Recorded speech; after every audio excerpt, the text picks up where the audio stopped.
Ever wonder if a business can make money and make the world a better place? For a long time, it really felt like you had to pick one. But today, we're going to dive into a super powerful business model that's totally changing the game, the social enterprise.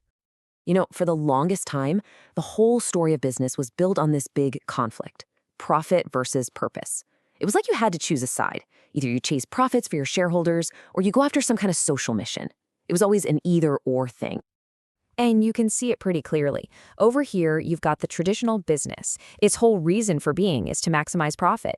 And over in this corner, you've got the classic charity, driven by a big heart, but totally dependent on people opening up their wallets. They've always felt like they were from two different planets. But what if that whole divide is just a false choice? What if you could actually harness the engine of business to drive real, meaningful social and environmental change? Asking that one simple question is rewriting the rulebook for what a company can even be. And the answer to that question is this new kind of organization, the social enterprise. It's this incredible hybrid model that basically takes the best of both worlds and creates something totally new. So what is this thing, really? Okay, so here's the absolute key. A social enterprise is a business. It has to make money, it sells things, it generates revenue. But, and this is the big twist, its number one goal isn't to make the owners rich. Profit is just the fuel. It's the engine that powers its social mission.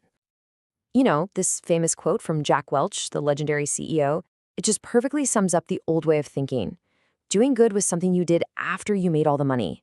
Social enterprises just completely flip that on its head. For them, the business is the benefit. So if success isn't just about the money, how do they even keep score? Well, they use this really cool framework called the triple bottom line, and it totally redefines what good performance even means for a business.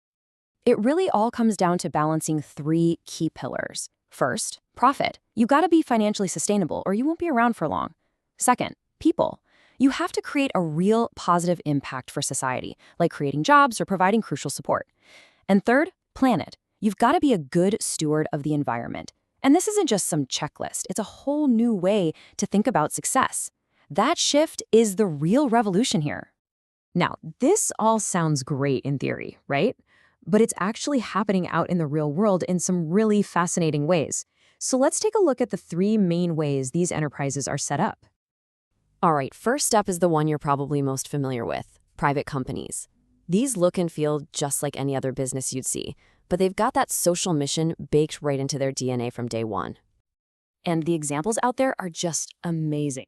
I mean, you've probably heard of Tom's Shoes and their famous buy one, give one model, but then you've got companies like Thaley turning plastic trash into awesome sneakers, or Change Please, a coffee chain where every latte you buy helps tackle homelessness. These aren't just companies that donate to charity, their business is the change. Next, we've got a model where the government actually gets in on the action. These are public sector companies that are run like a business but are owned by the state to serve a specific social good. Think about things like public transit or social housing authorities. On one hand, they can fund these huge essential projects without having to raise taxes, which is great. But, as you can probably guess, the trade-off can be really high costs and that classic bureaucratic red tape that can make it tough to get private investors excited. And our third model is the cooperative, or co-op. And this one's all about democracy. It's a business that's owned and run by the very same people it serves, its members.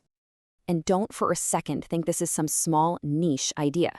It is a massive global movement. Get this, about 12% of the world's entire population, we're talking over 1 billion people, are part of at least one cooperative. This model is absolutely everywhere. So how does it work? Well, the structure is actually really simple, but so powerful. The members own it, the members control it, and the entire goal is to create value for them, not for some outside shareholders. And here's the crucial part. Everyone gets an equal say, one member, one vote. Any profits get shared right back with the community of members. Now, this democratic approach is incredibly empowering for people, and they often get some nice perks like government support. But there is a flip side. When your main goal isn't just raking in profits, it can be pretty tough to attract those big outside investors, which usually means financing has to come from the members themselves. So, okay, we've seen a few different models for how this works in the real world, but let's just pull back for a second here. Why does any of this actually matter? What's the big deal? At the end of the day, what this all proves is that social enterprises are literally rewriting the rules of business. They show that the incredible power of commerce, all that creativity, that efficiency, can actually be aimed at solving our biggest problems. It's a huge shift from seeing business as part of the problem to seeing it as a key part of the solution. And that leaves us with one last, pretty provocative question to think about. As more and more companies start to adopt ideas like the triple bottom line, are we slowly moving toward a future where all business is social business? It's a really powerful idea to consider. Thanks for joining this explainer.